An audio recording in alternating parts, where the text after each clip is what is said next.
bukan hanya pemandangan alam nan apik dan elok yang disuguhkan oleh Kabupaten Temanggung, tetapi Temanggung terkenal dengan perkebunan tembakau yang menjadi andalan utama masyarakatnya. Temanggung ternyata menyimpan sejarah penting yang mereka yakini, serta budaya yang terbentuk dalam perkebunan tembakau yang menjadi komoditas utama kabupaten tersebut.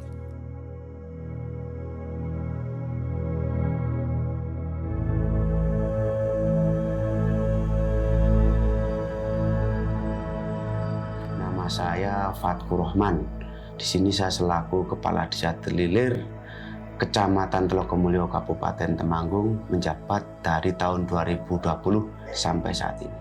Terkait masalah sejarah tembakau yang ada di Temanggung khususnya, itu memang dari awal kami mempercayai bahwa keberadaan tembakau yang ada di Temanggung itu dibawa oleh seseorang, yaitu yang bernama Makukuhan, Ki Ageng Makukuhan, yang dimana beliau keturunan dari seorang warga negara Cina waktu itu. Dan memang tapak petilasan dari warga atau Mbah Makukuhan itu ada dua. Yang satu ada di Kedu, yang dua ada di lereng Gunung Sumbing. Awal membawa tembakau itu sejarahnya cukup panjang sebenarnya. Tapi saya akan menggarisbawahi pada waktu itu Mbah Makukuhan itu adalah seorang yang sakti, dan beliau waktu itu bertemulah salah seorang namanya wali, dan terus dia sakti, dia sering berterbangan. Ini mitos atau sejarah ya, saya kurang pasti tahu karena saya tidak mengalami sendiri. Dan waktu itu disuruhlah membawa benihnya itu dilempar di daerah sini. Yang terjadi adalah benih tembakau itu tumbuhnya di Curug Wali gitu. Nah, sampai saat ini tembakau itu sangat eksis sekali di kalangan desa sekitar sini, bahkan sampai secara nasional. Terkait dengan kearifan lokal, sehingga di situ akan menumbuhkan suatu kebudayaan, tradisi-tradisi terkait masalah pertembakauan. Satu, itu akan terciptanya kegotong royongan. Kalau di pola kami itu orang-orang yang mengolah tembakau banyakkan tuh masih gotong royong. Sekarang tetangga si A sedang panen, yuk kita tetangga gotong royong ikut menata, terus ikut merajang gitu loh. Tapi untuk ke depan ke sini agak ya sedikit berkurang lah daripada yang sebelum-sebelumnya. Terus terkait kebudayaan atau kearifan lokal, tentu kami ada yang namanya among tebal. Itu proses dalam penanaman tembakau itu ada among tebal, terus setelah dangir. Nah, kalau bulan sekarang ini adalah wiwit tembakau, wiwit panen. Itu loh, wiwit panen, bukan wiwit tembakau, wiwit panen tembakau itu loh. Yang notabene-nya setiap tahun kita selalu mengadakan yang namanya ritual pemetikan pertama. Dan sebelum itu juga kita ada yang namanya jamasan serobong kubang. Jamasan serobong kubang itu adalah alat untuk memotong daripada tembakau yang masih daun itu. Tidak meninggalkan tradisi. Jadi ini kita harus diuri-uri lah, kalau bahasa Indonesianya itu diuri-uri, itu dilestarikan. Karena tembakau Telilir itu tentu kami sudah menyadari terbaik di dunia, di mana akan menjadi telilir, takdir, dan tembakau gitu loh. Dan kegiatan ini perlu dilestarikan untuk generasi-generasi penerus. Ritual tembakau itu perlu dilaksanakan setiap saat kita mau panen tembakau. Dan saya menginstruksikan kepada semua warga saya, terkhusus untuk ritual kita memohon kepada Sang Maha Pencipta akan setiap panen ini kita diberi hasil yang melimpah ruah. Dan saya instruksikan kepada warga untuk selalu membawa tumpeng tapi terkhusus untuk ke tingkatan ketua RT, lembaga, dan stakeholder yang mau membawa tumpeng. Jadi paling tidak kita harus ada tumpeng 9. 9 adalah menurut kami nilai yang paling tertinggi. Semoga dengan tumpeng 9 bisa membawa hasil yang banyak.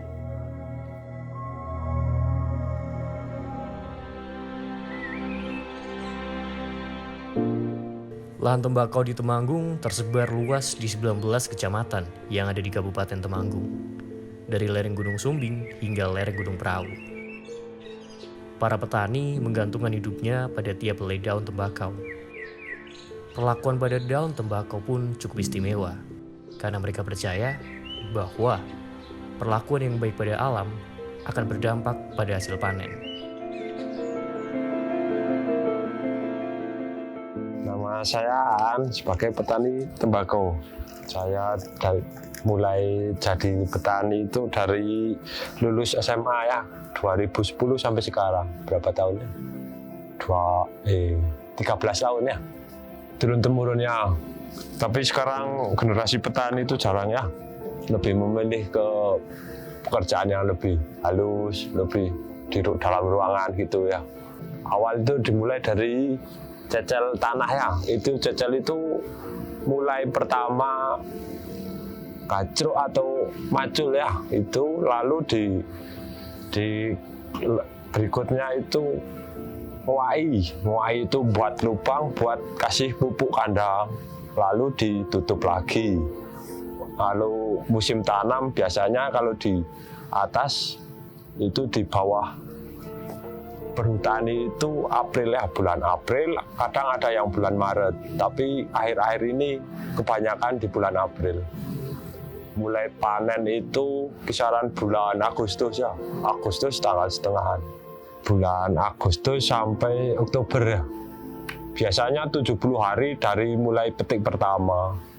Dari karo Pratono Moso itu dari kedua karo atau sampai kapat atau kapat ya, keempat. Ya setelah panen ya wiwit dah. Wiwit itu setelah panen itu milih hari yang biasanya bane atau leluhure sing nganu napa yang ngasih hari itu generasi cuman meneruskan aja mengikuti pemetikan. Setelah itu pelempitan itu langsung apa ngimbu atau pengeraman atau fragmentasi ya. Itu kisaran kalau yang sudah mau jadi serindil itu 9 hari sudah jadi. Biasanya pengeraman itu 9 hari atau 10 hari. Penjemuran kalau jadinya bagus itu ya seminggu ya. Itu panasnya panas banget ya, tidak ada mendung atau kendala-kendala lian ya. Itu seperti nikotin, kadar nikotin itu terus tumbuh, terus kadar di daun itu banyak ya kadar nikotin. Kalau hujan itu hilang, kena air bablas lalu keli ya. Hanyut teman-teman. Pagi ya itu supaya langsung terkena sinar matahari supaya kering di daunnya yang warna itu biar tetap warnanya ajak tuh. Cuaca sangat diandalkan dalam musim tembakau. Pasalnya, cuaca sangat berperan penting pada kualitas tembakau. Setelah melalui proses panjang, pada tahap selanjutnya ialah finishing.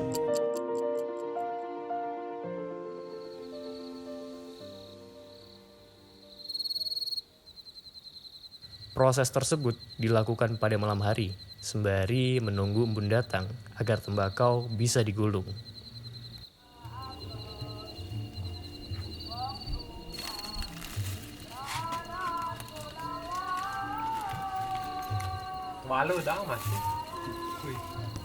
Setelah penjemuran itu penggulungannya, finishing ya. Penggulungan itu di malam hari, tunggu kelembapan udara dingin, lalu itu yang tadinya keras itu lembek bisa digelinding jadi gitu ya. Grade E ya, mulai ada hitam-hitamnya gitu. Itu sudah dinamakan serindil. Hitam tapi yang seperti krikil lah, serintil itu ya kata aliannya krikil nih kok jauh. Istilahnya ditambah serintil ngoten toh. Tembakau serintil tembakau apa ya? Itu dari warna sudah hitam, pegangannya keras. Kalau rasa lebih gimana ya? Gak bisa diceritakannya kalau rasa ya. Aroma khas ya, wangi gitu. Keunggulan itu dari rasa, aroma, apalagi ya. Khasnya ciri khas buat rasa rokok itu jadi khas kretek itu ya.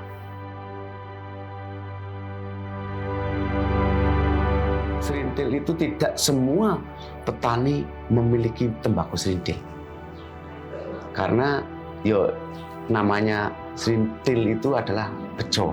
Tetapi paling tidak warga akan menikmati luberani dari yang mendapat wahyu itu. Contoh misalkan si A, tembakau ini serintil kualitas terbaik dan ono wahyu ning kono, nanti sekitarnya akan merembet gitu. Bukan busuk. Itu kalau memang warga yang tidak tahu akan dicap seperti itu. Padahal itu adalah pemuaian dari tembakau itu sendiri, kan proses. Jadi kalau tembakau yang baik itu saat di pemeraman itu akan tumbuh jamur. Saat jamurnya banyak, wah luar biasa.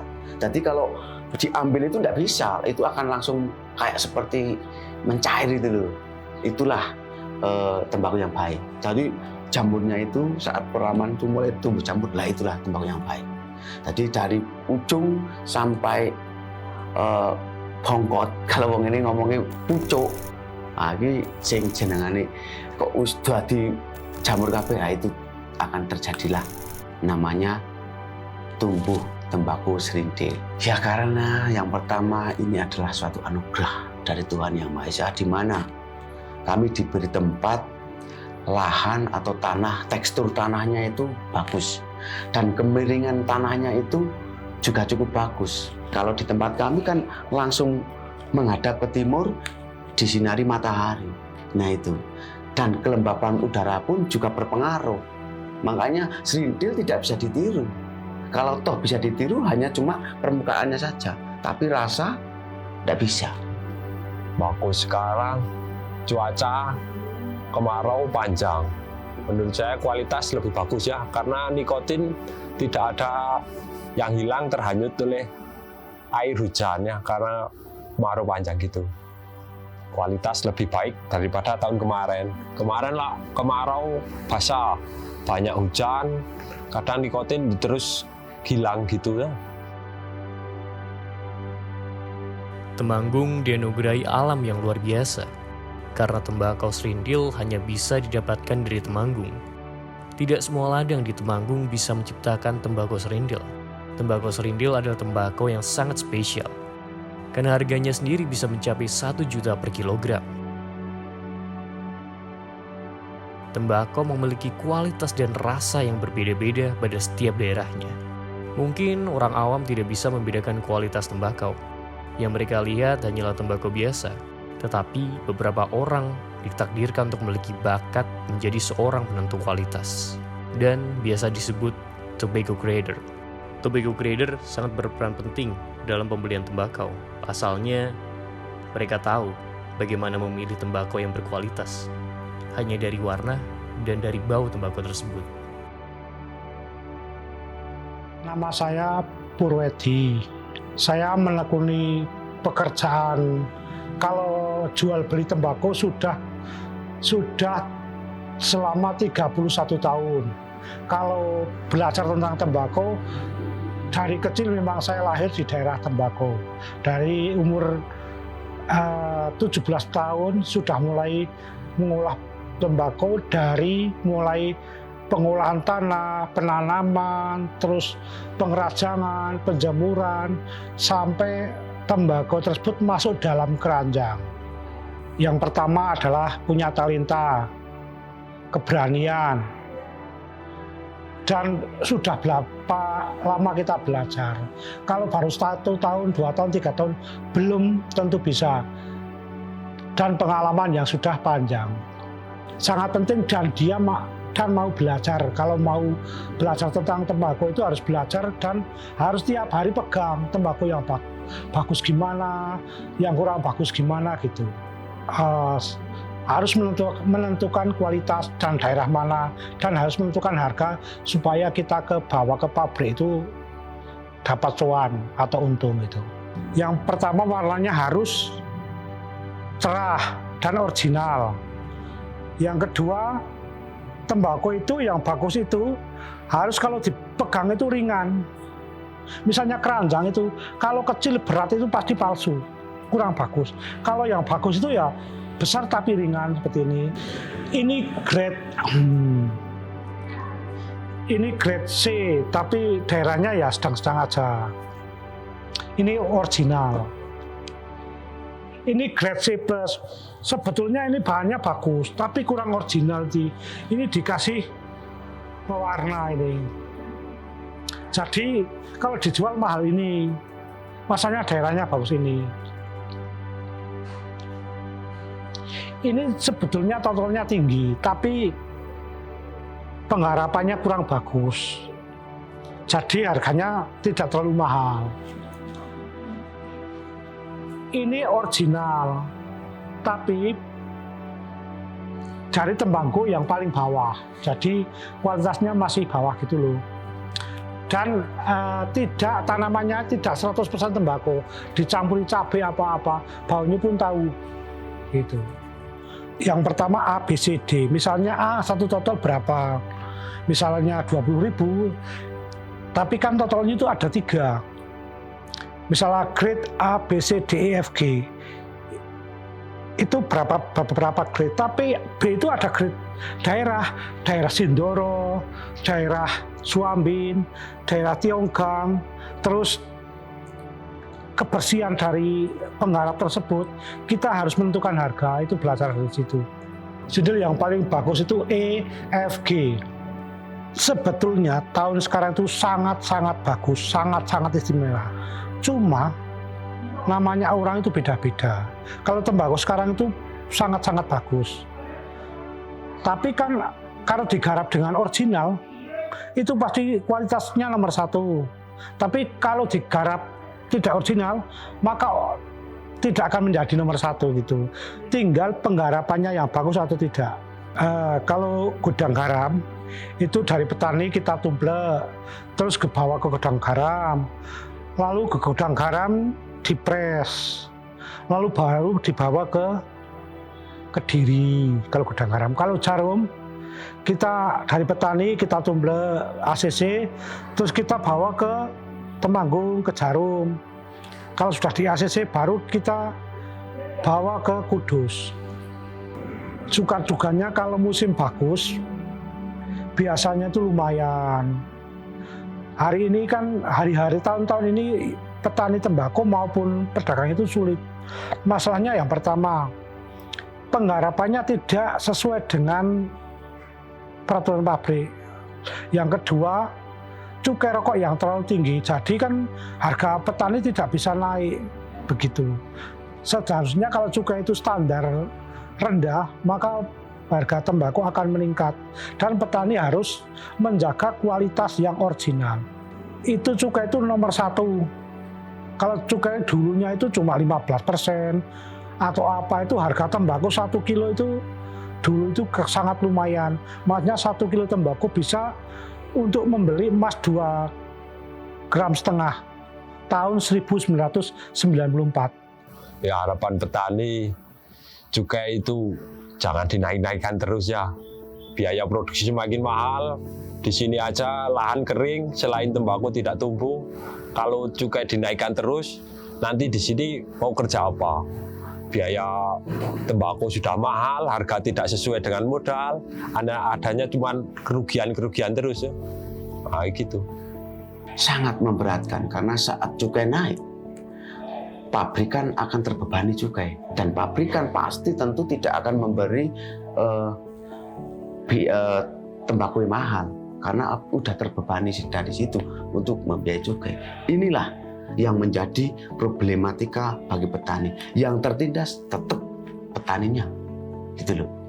Ya, masa depan tembakau itu tidak seperti dulu. Ya semoga tahun-tahun yang akan kita tempuh, semoga kita diberkati Tuhan menjadi tahun yang bagus, musim yang bagus, dan cukai rokok diturunkan supaya kehidupan petani tembakau tidak seperti sekarang. Seperti dulu itu sangat lumayan. Dan saya berdoa, saya berharap mungkin tahun ini petanilah yang saatnya jaya. Karena petani adalah penjaga tatanan ekonomi Indonesia. Merdeka! Tembakau merupakan tanaman andalan bagi masyarakat Temanggung. Karena dengan adanya tembakau, banyak masyarakat menggantungkan hidupnya pada tanaman itu. Sepatutnya kita harus bersyukur, karena bangsa Indonesia, khususnya Kabupaten Temanggung, memiliki tanah yang sangat subur, sehingga bisa menghasilkan tembakau terbaik di Indonesia, yaitu tembakau serindil.